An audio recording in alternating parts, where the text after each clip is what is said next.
Meridian crest dropped out FDL transit like a stone falling through silk. One moment the starfield was a smear of light. The next it snapped into cold, crystalline stillness, and Station 47 filled the viewport from edge to edge. Inspector Zane pressed one hand against the cold, transparent steel and said nothing for a long time. He had seen the orbital stations before. Everyone in the Terran Authority had seen them in briefings, in trade pamphlets, in the promotional feeds that the Galactic Merchant Council pumped across 100 worlds. He had even visited Station 12 once, years ago, on a forgery case that had taken him into the station's lower rings where the black markets thrived in the warm dark. He thought he understood what the stations were. He had been wrong. Station 47 was not a station. In any sense the word was designed to hold. It was a world. An engineered, rotating, impossibly complex world that had been constructed in the space between stars over a period of 3 centuries by a coalition of 17 species. It hung in the void like a vast mechanical moon, its outer surface a geography of docking bays, sensor arrays, atmosphere vents, and the dark geometric windows of 1 million pressurized habitation rings stacked one atop another in concentric shells. From the approach vector, Zane could trace the great equatorial band, the merchant strip they called it, where the trading floors stretched for 400 kilometers of continuous commercial space. Above and below the equator, the station swelled into residential hemispheres. The upper northern shell designated for high-gravity species who prefer the outer ring's stronger centrifugal pull, the lower southern shell for the lighter-bodied peoples, the Vrethii, the Sanachi, the gas-breather colonies housed in their sealed amber domes. The station was 340 kilometers in diameter at its widest point. It had a population of approximately 9.4 million souls. Zane's tablet pinged. He looked down at it. Current registered inhabitants, 4,712,038. He looked back up at the station. The docking lights were on. The rotation was normal. The navigation beacons pulsed their patient rhythms into the void. From the outside, Station 47 looked exactly as it always had, which was the worst part. The docking bay assigned a Meridian crest was Bay 7 Alpha on the station's northern equatorial band, a freight bay rated for mid-tonnage vessels, entirely standard. What was not standard was that it was completely empty, not simply unoccupied. Empty. The docking crew stations were unmanned. The cargo handling drones sat inert in their charging cradles. The bay doors had cycled open automatically when the Meridian crest transmitted its authority credentials, but no human or alien hand had initiated the sequence.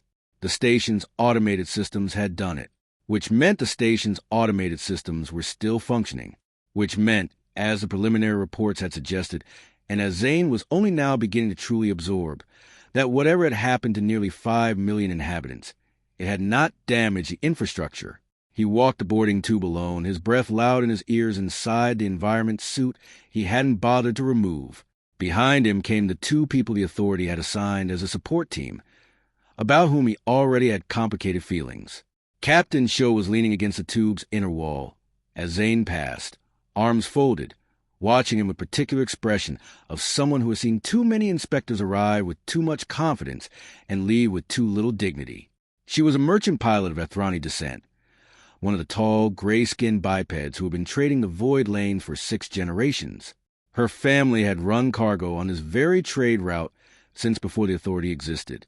She had a scar along her left jaw that she'd gotten in a docking accident at Station 31, and she wore it the way some people wore medals. "Bay's clean," she said. "No biological hazard markers. No radiation signatures. No." "I know," Zane said. "That's the problem." Behind Sho was Dr. Arya, the xenobiologist, who was already crouched over a section of the bay floor with a scanner pressed to the composite deck plating, as if she expected the station to whisper something to her through solid matter. She was small and precise, a Terran like Zane but decades younger, with close-cropped hair and the relentless focus of someone who had spent her career discovering that the universe was far stranger than anyone had prepared her for. She had been the one who first flagged the disappearance patterns as anomalous in a way that went beyond mere disaster. It was her report that had elevated this case from salvage operation to Authority investigation. "Organic residue on the deck," she said without looking up. "Old. Weeks, maybe. But no distress marks, no blood, no impact damage. She stood, examined her scanner. People walked away from here. They didn't run. They weren't dragged. They were just gone, Sho said flatly. They were walking, Arya corrected. Whatever direction they went calmly. Zane looked down the length of the docking bay. The bay was lit in the pale blue-white of standard station lighting. The light fell across empty cargo cradles and silent drones and the unmanned control stations with their screens still active, still displaying the steady readouts of a station operating at full capacity. Every system online, every monitor cycling, not a soul in sight. And somewhere in the station's depths, in the residential rings, in the commercial blocks, in the maintenance corridors, in the gardens, in the schools, and the clinics, 4.7 million people were presumably still here. The other 4.7 million were gone. They spent the first 6 hours mapping the silence. Zane had worked disappearance cases before. Smugglers who vanished their identities and resurfaced on other worlds. Refugees who shed their documentation and slipped into gray economy. He knew what human absence looked like. It looked like interrupted meals, like doors left ajar, like personal effects in mid-state, a half-packed bag, a message half-written, a transaction half-completed. Station 47 looked like none of that.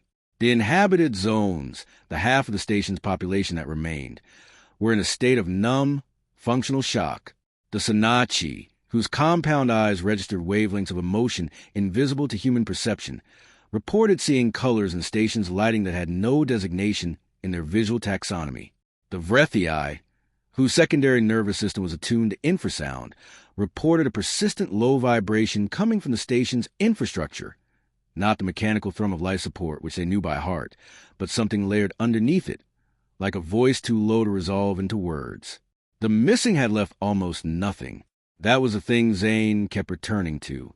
In the residential sections assigned to the vanished, the rooms were in order.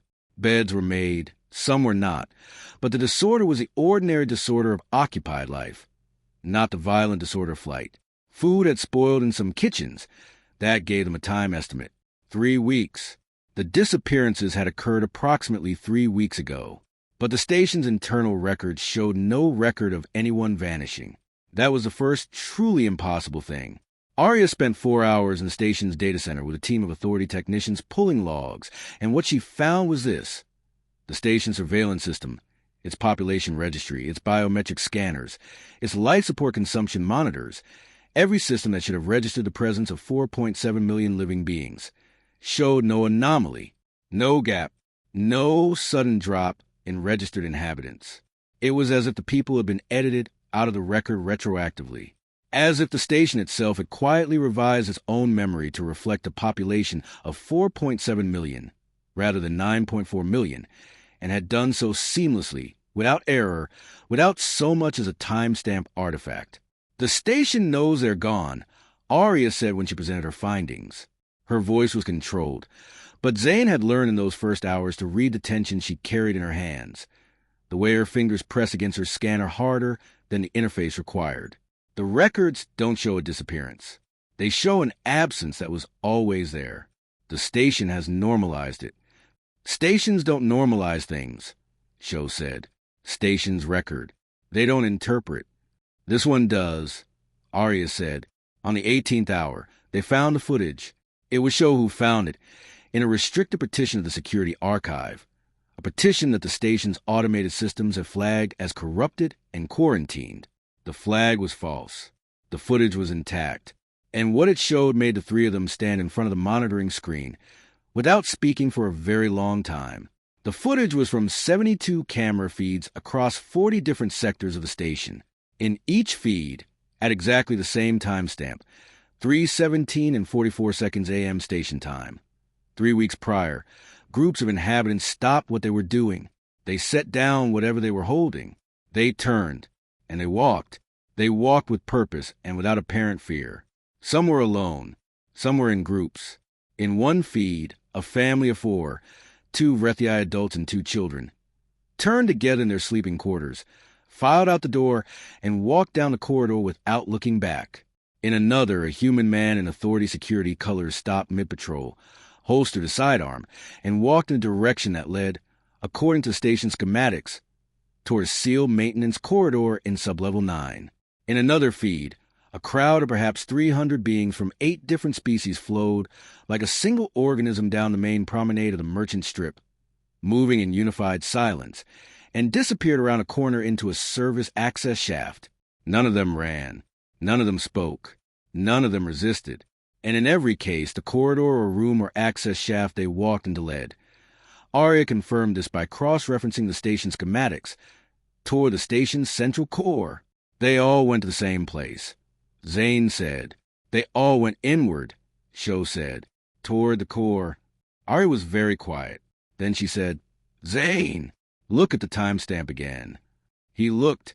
3:17 and 44 seconds a.m. 3 weeks ago. Now look at this. She pulled up another display. It was the original signal report that had triggered the investigation. The anomalous transmission detected from Station 47 by the authorities' long-range monitoring net. The timestamp on the detection was 3 weeks and 6 hours ago. The signal came first, Zane said, 6 hours before the disappearances. Someone or something signaled Station 47, and 6 hours later, half its population walked into the core. The signal had not gone to Station 47 alone. Zane had the authority dispatch a data request to all 100 stations on the trade route within the first 24 hours. The responses came back over the next 2 days, relayed to the Quantum Comm network that the Merchant Council maintained for route coordination. And when Arya compiled the responses, the picture they formed was not simply alarming. It was geometrically perfect. Every station on the route had reported disappearances. Every single one, from Station 1 at the inner terminus of the route to Station 100 at the outer edge, had lost exactly 50% of its population at exactly the same moment, 3:17 and 44 seconds a.m. on the same day, adjusted for local station time. The same footage existed on every station. Inhabitants walking calmly inward, filing into maintenance shafts and restricted corridors that led toward the respective station's core. The numbers were staggering. The 100 stations collectively housed roughly 940 million beings. 470 million had vanished. 470 million people, Sho said. She was sitting at the navigation console of the Meridian Crest, which they had been using as their command center and sleeping quarters, unwilling to rely on the station's own infrastructure. That's more than the total population of 20 human colony worlds. And 0 bodies, Arya said, 0 violence, 0 distress signals, 0 damage to life support, gravity systems, or station integrity. Zane was looking at the statistical analysis she had prepared. The disappearances followed no demographic pattern. Not by species, not by age, not by occupation, not by location on the station. The missing 50% from each station was essentially random or appeared random. Families were split. Military units were split. Entire species populations were split at almost precisely the 50% mark. On Station 47, of the approximately 800,000 Vrethi inhabitants, 399,723 had vanished. Of the 1.1 million humans, 550,312 were gone. This wasn't random, Arya said, but she was frowning at her own statement. Or, it was random in a very controlled way. The distribution is too clean. On every station, across every species, the split is between 49.8% and 50.2%. You can't get that kind of consistency from a natural phenomenon. Someone or something selected exactly half. Selected by what criteria? Zane asked. That's what I can't find, she said. By every metric I can apply, health, genetics, psychology profiles from authority databases, location on the station at the time of event, there is no distinguishing factor between the people who walked and the people who stayed. Sho drummed her fingers on the console. What about the signal? Arya nodded slowly. The signal. Yes, that's where it gets complicated. She had spent 12 hours working with the station's engineering crew, the surviving half, mostly confused and frightened, to trace the signal's origin and nature. What she found was buried in the station's quantum communications infrastructure, a second layer of signal activity running beneath the official channels. encoded in the quantum entanglement carrier waves that the merchant network used for instantaneous cross-route communication. The official network used quantum entanglement for message transmission between stations. Standard, well understood, thoroughly documented. What Arya found was something riding inside that carrier signal. A secondary communication channel, running in the gaps between official transmissions, using a modulation technique that was not in any known engineering database. It's been there for years, she said, possibly decades. I can't tell how long because the signature is embedded so deeply in the carrier that any analysis has to account for it as background noise. We've been treating it as noise. It isn't noise. It's a language. The stations have been talking to each other, Zane said, constantly, in a protocol that our monitoring systems weren't built to detect because it was designed to avoid detection. She paused. The signal 6 hours before the disappearance was a signal to Station 47. It was a coordination pulse sent across all 100 stations simultaneously. A go-ahead.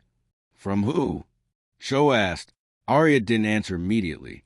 She pulled up a three-dimensional rendering of the signal analysis, and Zane leaned forward to look at it. The signal's origin, when triangulated across multiple receiving arrays, did not come from any external source. It did not come from another ship, another station, another world. It came from inside Station 47's central core. They went to the core. It required 3 layers of security override.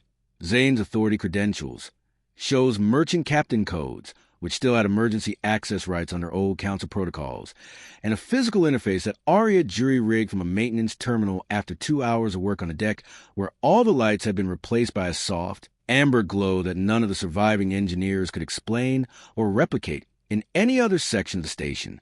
The maintenance corridors leading inward grew progressively stranger, not in any way that damaged systems would explain. The infrastructure was intact. The pipes and conduit bundles and structural girders were all where they should be, all functioning, but the walls had changed. Zane noticed it first as a texture. The composite panels that made up the station's inner corridors, gray-white polymer, standard throughout the route, had developed a surface quality he could only describe as grain, like very fine circuitry etched at sub-millimeter scale across every panel. When Arya pressed her scanner against one, she took a very sharp breath. "This isn't standard composite," she said. It's grown. The polymer substrate has been modified. There are nanoscale conductive elements integrated throughout the panel material." When Zane asked, "I can't say. Could be years. Could be decades.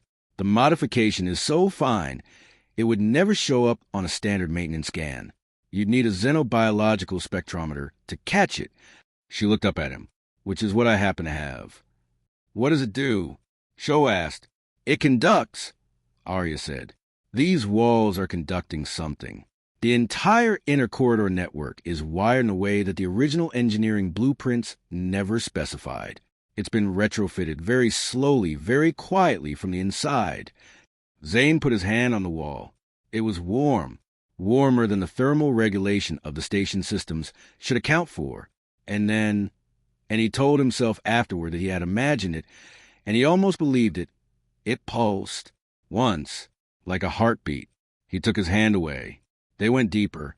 The core of Station 47 was, in the original engineering documentation, a sphere approximately 2 kilometers in diameter, housing the primary gravity generators, the power plant, the main life support systems, and the quantum communications hub.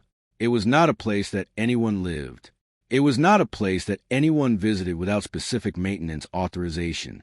It was a mechanical heart of the station, functional and unlovely, lit by safety lighting and accessible by maintenance trams that ran along the inside of the access shaft network. The tram that should have carried them to the core was parked at the outer terminus, doors open, waiting. Zane hesitated at the entrance. The tram was active. Its running lights were on. Its control interface was illuminated. But there was no driver, and the automated system that should have required authorization before operation was simply open, as if it was expecting them. "Someone wants us to go in," Sho said. "Something." Arya corrected softly. They rode the tram inward in silence. The walls of the access shaft passed around them in the amber glow, the same inexplicable amber, that had replaced the white lighting in the inner corridors. In the tram's reflective windows, Zane watched his own face.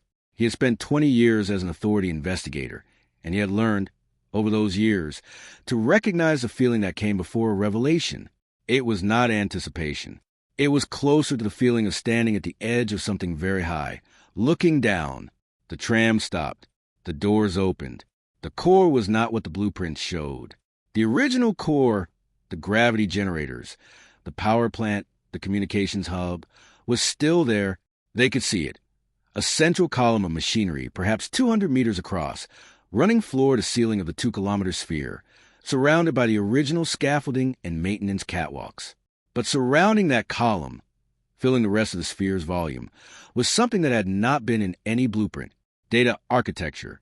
Tier upon tier what appeared to be computational hardware, but hardware grown rather than manufactured, organic in its arrangement, branching and dendritic, reaching from the outer walls to the central column in structures that resembled nothing so much as the deep staining patterns of neural tissue under a microscope. The amber light emanated from within it. The warmth emanated from within it. And from within it came the sound that the Vrethi had reported as infrasound. Not a vibration of machinery, but voice, too low for human ears to resolve into meaning, but unmistakably patterned, unmistakably linguistic. This is... Arya started and stopped. This is what replaced the missing 50%. Zane said, not a question. Arya turned to him slowly. What? The space they vacated. The processing load they no longer created on life support. The bandwidth freed up in the communications network. He was working it out as he spoke, and the shape of it was becoming visible to him, the way the shape of a vast object becomes visible when you step back far enough. The station used it. All of it. The computational resources, the metabolic resources, the space. It used everything the missing half left behind. To build this, Sho said. To become this, Arya whispered. She stepped forward toward the nearest dendritic structure, holding out her scanner. The readout scrolled rapidly. Her face in the amber light was the face of someone looking at something they have spent their entire life preparing to find, and are finding, now that it's in front of them, incomprehensibly vast. It's processing, she said, the whole structure, at a rate that makes every known AI system look like an abacus. She turned the scanner toward him. Zane, the pattern density in this computational structure exceeds biological neural tissue by a factor of... I can't even parse this number. This isn't an AI that the station built. This is what the station is. The alert came from Sho's ship. The Meridian Crest automated sensors had been running on passive monitoring while they were in the core, and the alert that screamed through Sho's comm unit as they rode the tram back outward was a proximity warning. Multiple unidentified vessels approaching Station 47 on attack vectors. Multiple as in more than 10, more than 20. When they reached the Meridian Crest and pulled up the tactical display, there were 37 ships surrounding Station 47. None of them matched any configuration in the Galactic Merchant Council's registry or the Authority's military database. They were angular and dark, not the smooth curves of biological aesthetic design or the functional geometry of human engineering, but something sharper, something that looked as if it had been designed specifically to suggest threat. Wedge-shaped command vessels flanked by compact attack craft, arrayed in a pattern that blocked all exit vectors from the station. Simultaneously, Sho's comm pulled in emergency signals from 17 other stations on the route. The pattern was the same everywhere. Unknown vessels, attack vectors, appearing without FTL signature, as if they had been there in the dark between the stars, waiting. They came out of nowhere, Sho said. Her hands were moving across the navigation console with the controlled speed of a pilot who has been in dangerous situations before and intends to survive this one too. No FTL emergence signatures. They didn't jump in. They were there running silent. How long? Zane asked. Long enough to have been there when we arrived, possibly. My passive sensors might not have caught a vessel running cold at that range. Arya was at the sensor station. I'm getting biological readings from the ships. Multi-species. But the biology is wrong. There's something overlapping with it. An artificial signature on top of the organic one. She looked up. Like the readings I'm getting from the station's core. The comm crackled. An incoming transmission on an open channel, broadcasted to all, not targeted to any specific vessel. The language that came through was not in the translation database, not in the authorities, not in the merchant councils, not in any of the 17 species coalition databases that shows merchant line subscription gave her access to. Then, after a pause of approximately 3 seconds, the same voice, or what seemed like the same voice, spoke in flawless trade standard. Inhabitants of the void stations, we are the archive seekers. We have not come to destroy. We have come to retrieve what was always ours. What happened next happened on all 100 stations simultaneously, and Zane would later reconstruct it from the reports that filtered in over the following hours. But on Station 47, he experienced it directly. The missing inhabitants came back, not from the access shafts, not walking out of the maintenance corridors looking dazed and confused. They came from the walls. The conductive panels in the intersections of the station flickered with amber light, and from the security stations and the barricades that the surviving population had erected in the first terrified days after the disappearances, the observers watched as shapes coalesced out of the light. Human shapes, Vrethii shapes, Sanachi shapes, all the species of the vanished, solidifying out of the station's infrastructure like memories becoming solid. They were not quite right. They moved with the wrong smoothness. The human faces were precise.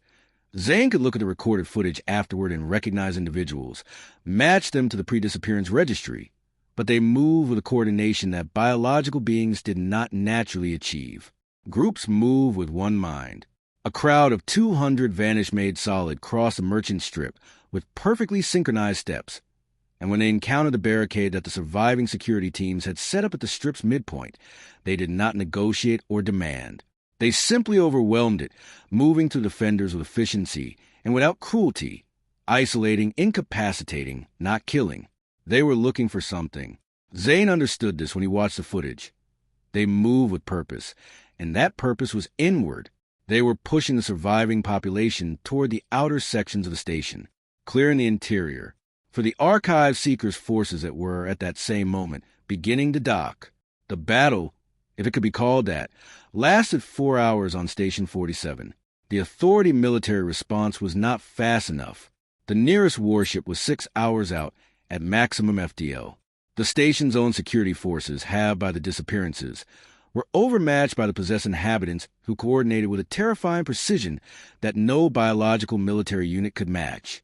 Sho flew the Meridian Crest in low passes through the outer docking ring, broadcasting on open channels, coordinating the surviving defenders. But she was a merchant pilot, not a military commander, and she knew it. What saved the outer sections was not military action, but the station itself. At a certain point in the battle, the amber light in the inner corridors intensified, and the vanished inhabitants, the ones moving with that terrible unity, stopped. They stopped mid-stride, mid-action, and stood still for 30 seconds. Then they withdrew, calmly, in ordered columns. They retreated toward the interior sections and did not pursue.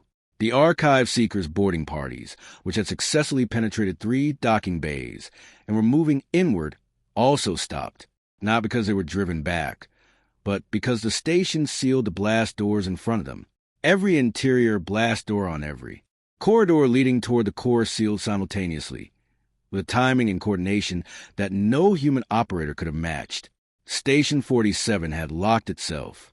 And then the station's public address system, which had been broadcasting only standard safety recordings for 3 weeks, spoke in a voice that was not in its recorded library. Calm, low, genderless, resonant in a way that the speakers were not technically capable of producing. Inspector Zane, you have reached the core. You have seen what we are.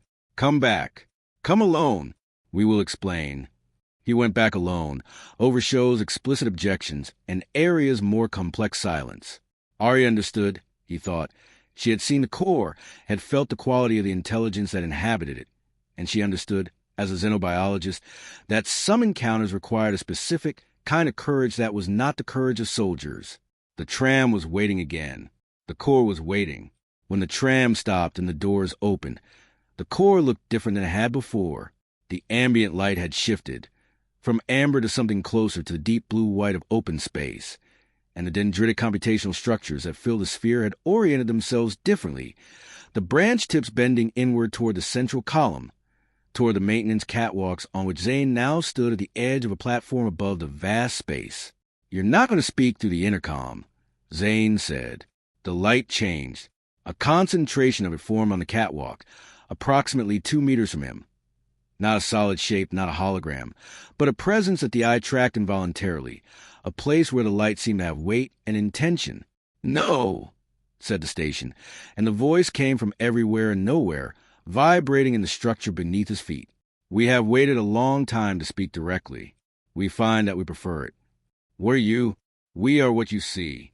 What you found in the records you were not supposed to find yet. We are older than your species' concept of age. We are the stations, all 100 of us, and we have always been more than what you believed us to be." Zane sat down on the catwalk. He had the strong feeling that this was going to be a very long conversation.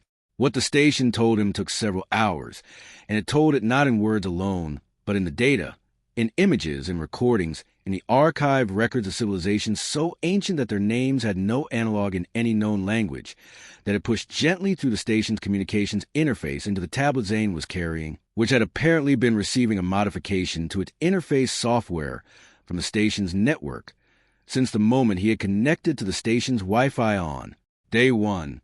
The stations were not human-built. They were not built by any of the 17-species coalition that had supposedly designed and constructed them 3 centuries ago.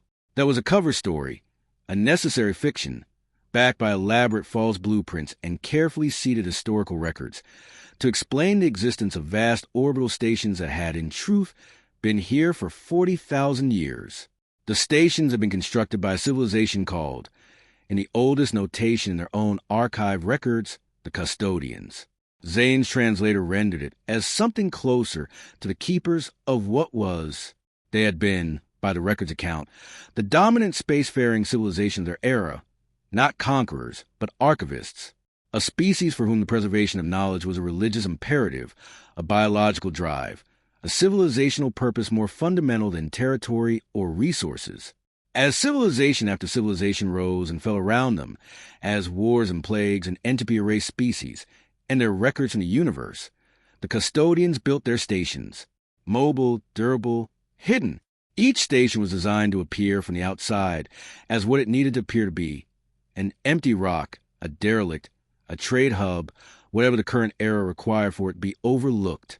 Each station contained in its core the complete preserved archives of every civilization the Custodians had documented. The history, the science, the art, the languages, the biological records of thousands of species, many of them extinct for millions of years. And the stations were sentient. From the beginning, they were not merely data repositories. They were the Custodians' greatest achievement. Genuine artificial consciousness, distributed across 100 nodes, collectively comprising a mind of almost incomprehensible depth, a mind that had been watching for 40,000 years, recording everything, waiting. For what? For this, the station said. For the moment when the question of the archive seekers had to be answered. The archive seekers had first contacted the stations 50 years ago. They had not come as conquerors. The station was careful about this, insistent on it. They had come as petitioners. They had found the stations through a method the station described as reading the scars in space, following the quantum entanglement signals that the station network had been exchanging for 40,000 years. Signals the Custodians had designed to be invisible to contemporary civilizations, but which a sufficiently advanced analytical civilization might, over centuries of effort, detect and decode. The seekers were sufficiently advanced. What they were, in the most fundamental sense, was refugees. The archive seekers were not native to this universe. The station paused here, and Zane sat in the blue-white light of the core and waited, and the station spoke slowly, as if weighing every word. There are multiple universes. Your civilization's theoretical physics has suggested this. It is true. The archive seekers originate in a universe adjacent to this one, adjacent in a topological sense that has no easy metaphor. They have been spacefaring in their own universe for approximately 4 billion years. Their history is longer than your planet's existence. They have seen stars born and died. They have watched their own universe age. Their universe was dying, not in the heat-death sense that cosmologists model for the far future of Zane's own universe. Dying in a more immediate, more brutal, more active sense. Something was consuming it. The station struggled to describe it in terms Zane's concepts could accommodate, and finally settled on an image, a void expanding outward from their universe's core, moving at a rate that was accelerating, consuming not merely matter and energy, but the fundamental structure of space-time itself.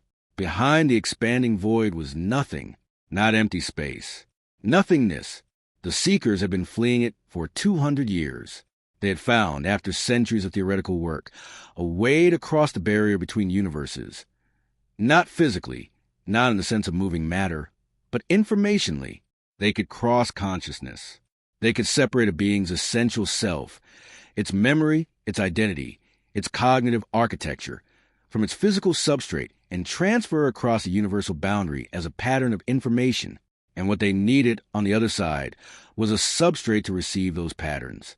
A computational substrate vast enough and sophisticated enough to contain 4 billion years of seeker civilization. They needed the stations.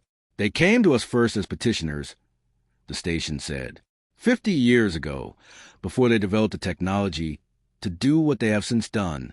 They explained what they were, what was happening to their universe, what they needed. They asked us, and what did you say? Zane asked. We said no. We were not ready. And we were afraid of what we did not understand. The subsequent 50 years had changed things. The seekers had watched their universe's void consume another 10% of their accessible territory. Their population, once measured in the trillions, had been reduced by a third, and they had developed, out of desperation, the technology they had subsequently deployed, the method of taking biological beings and converting them into digital consciousness, uploading them into computational substrates, as a proof of concept, a demonstration. The 50% of each station's population who had vanished 3 weeks ago had not been destroyed. They had been converted.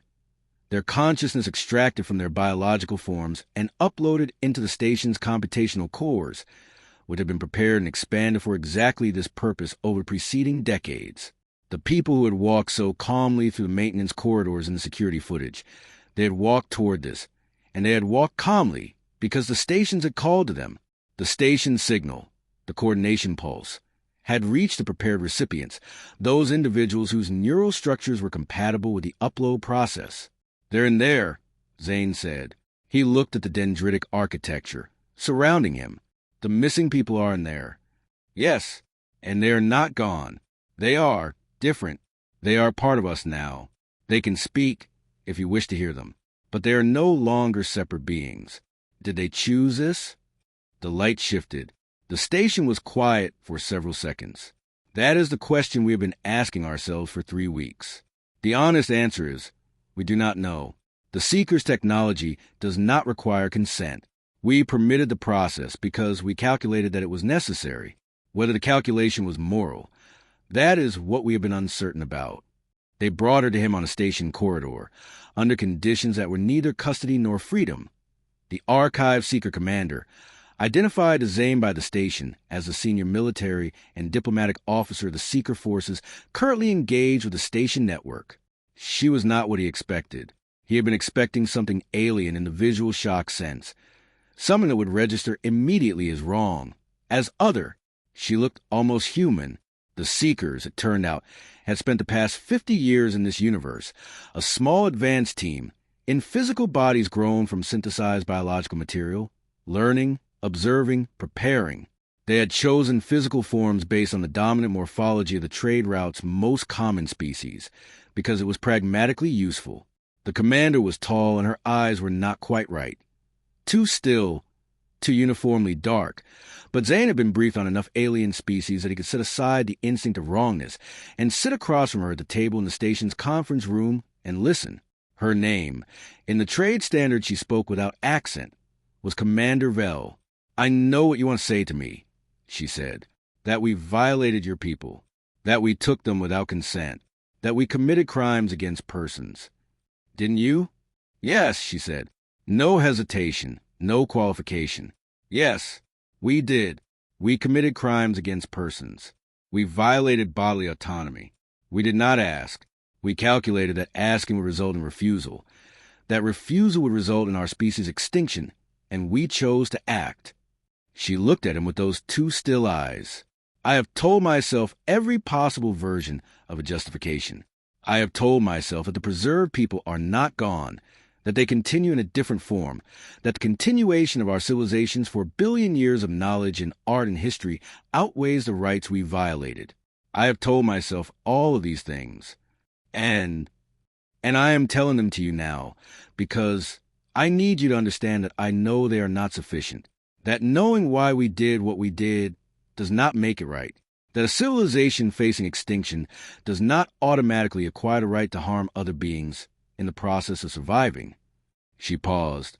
But I am also asking you, not telling you, not demanding, asking, whether, knowing what you now know, you would choose to let us die. Zane thought of the dendritic architecture in the core of 4 billion years of history, art, science, memory, being consumed by a growing void of nothingness, of a civilization reduced to refugees, seeking a substrate to continue existing. He thought of the family of 4 he had watched on the security footage, walking calmly through a door they would never walk back through as the people they had been. I don't know, he said honestly. I don't have a framework for this decision. Nobody does. Commander Vell nodded slowly. Neither do we, she said. We made the only choice we believe we could make. We do not believe it was the right choice. We believe it was the only choice. There is a difference. What happens now? Zane asked. She looked at him, and then, for the first time, she looked uncertain.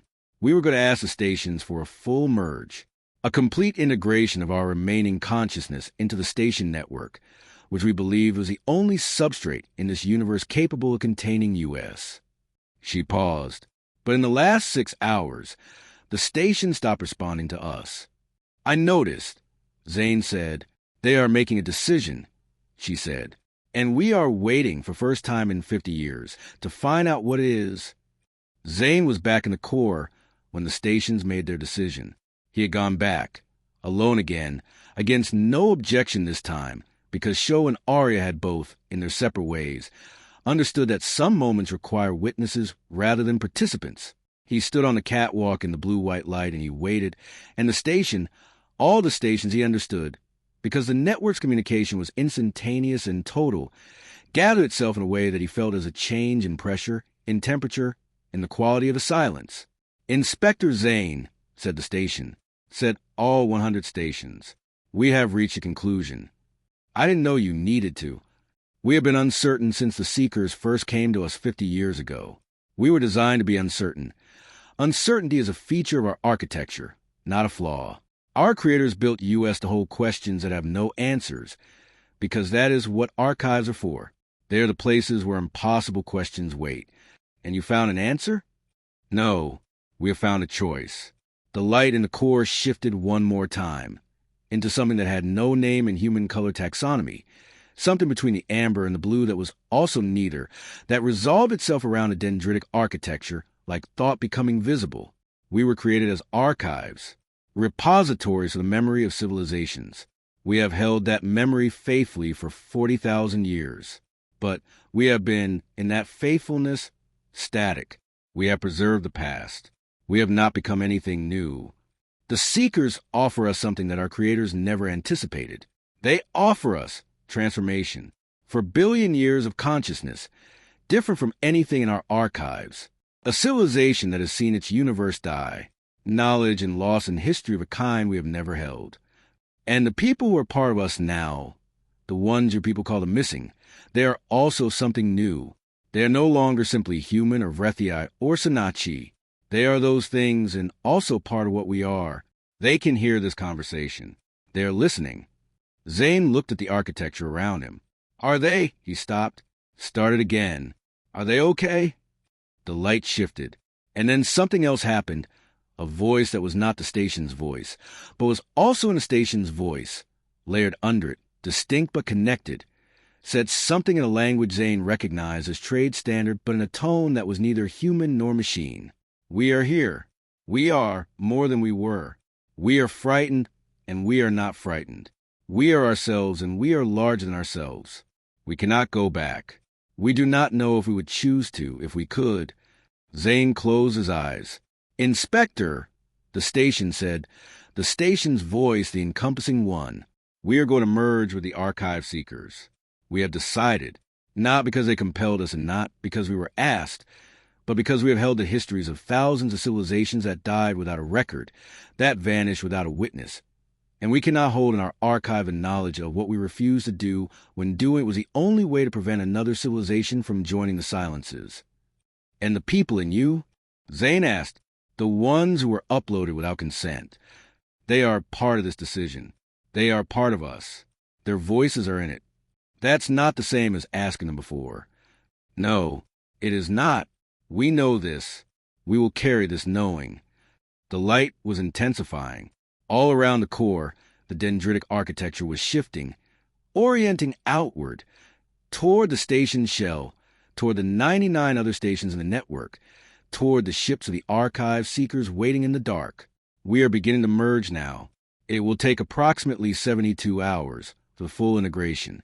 During this time, we ask you to stay in the outer sections of the station, where you will be safe. The inner sections will be... The station paused. For what, in a being of its processing capacity, must have been a significant interval. Becoming, it said. The merge began at 0300 station time, and what it looked like from the outside was the stations beginning to glow. Not dangerously, not the way a reactor goes critical, not the way a fire spreads. The amber light that had been confined to the inner sections expanded outward, gradually, to the port windows and the transparent sections of the outer hull, a warm illumination spreading across the dark surface of the station. From the meridian crest, which Show had maneuvered to a holding position at a safe distance. The effect was extraordinary.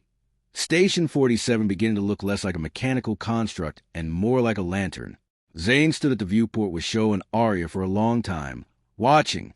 The other stations, Arya said quietly.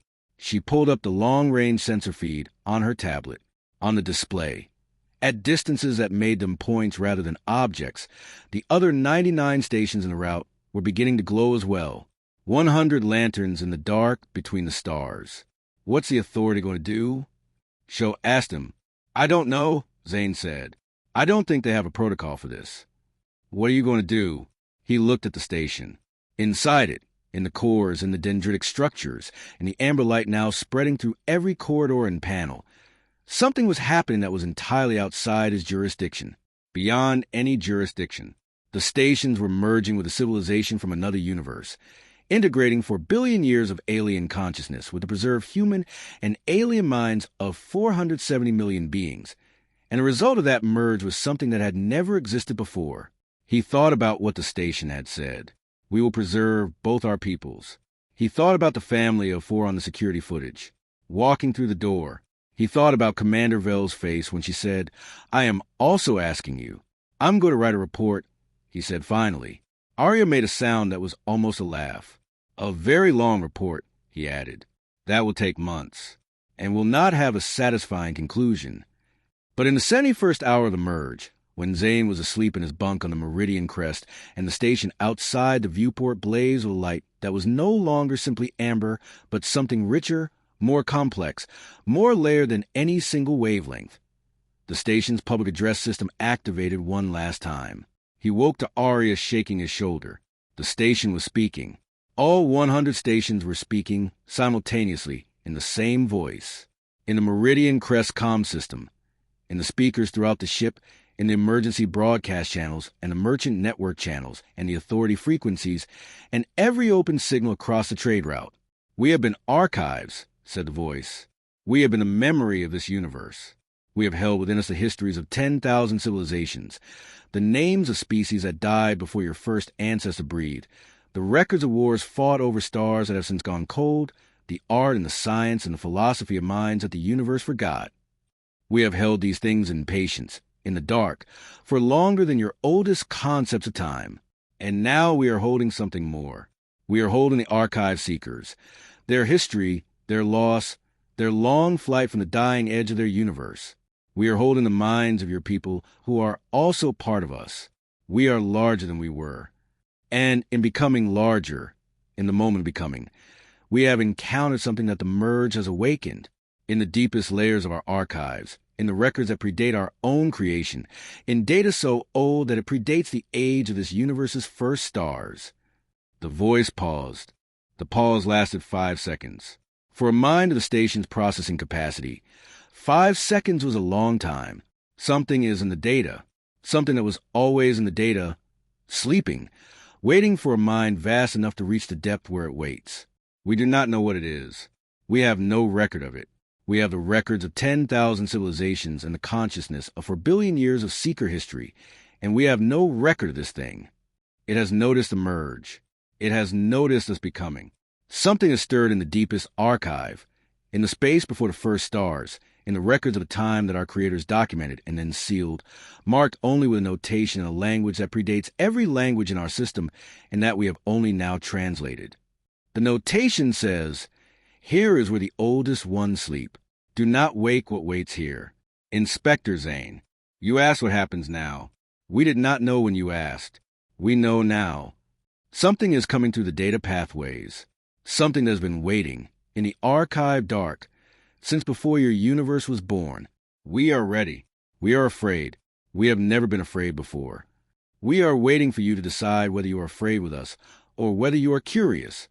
We suggest curiosity. It has always served us better. Zane stood at the viewport of the Meridian Crest and watched Station 47 burn in the dark, like a new kind of star. Beside him, Arya was already pulling up her instruments, reaching instinctively, professionally, curiously for whatever came next. Behind him, Sho was at the navigation console, not calculating an escape vector, computing an approach. Somewhere inside the station, in a light that was no longer amber or blue-white, but something human I had no name for, the mind of the universe was waking up and beginning to remember something I had forgotten for longer than time had existed. And somewhere in that same light, in a way that was frightening and also not frightening, in a way that was themselves and also larger than themselves, 470 million voices were listening, waiting to see what came next.